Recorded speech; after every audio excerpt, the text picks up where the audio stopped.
This plague is spreading everywhere.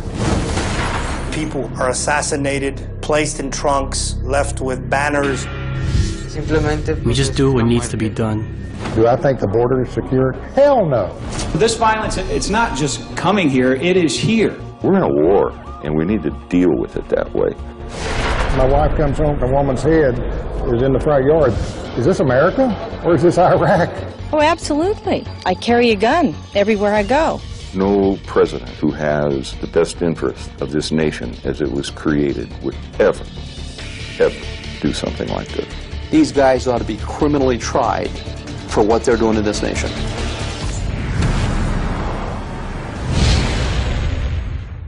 The Sonora Cartel is in Alamance County.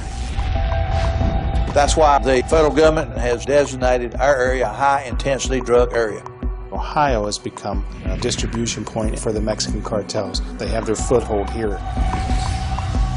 There's lots of woods, not too many roads, plenty of space to hide in. The violence on the border and here is not but 48 hours away. We have some of that violence here. We have murders. We had a kidnapping. The coyotes with the human smuggling, we see them here on a pretty steady basis.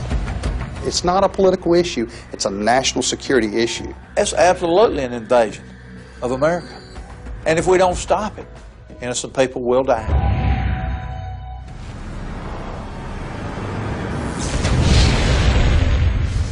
It looks like the agency was doing this on purpose.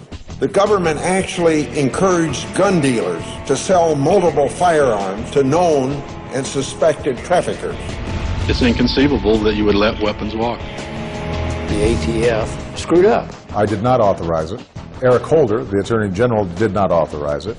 Originally, they tried to blame the gun dealers. Then when it became obvious that this was allowed, each time we try to go up the chain, we get stopped from going to the next level. I think it's a case of stonewalling. I'm not surprised, given that it's the ATF. It has always been a rogue agency. When does it stop being law enforcement and start being a criminal enterprise? Innocent people are dying.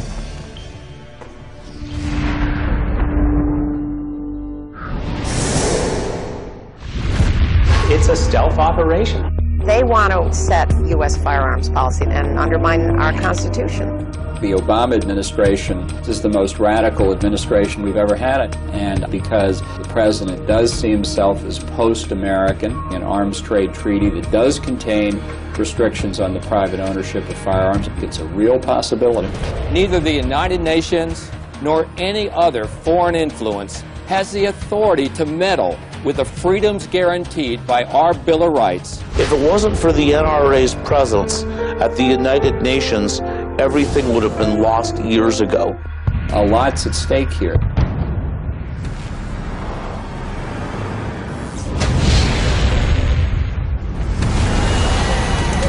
This was just total devastation.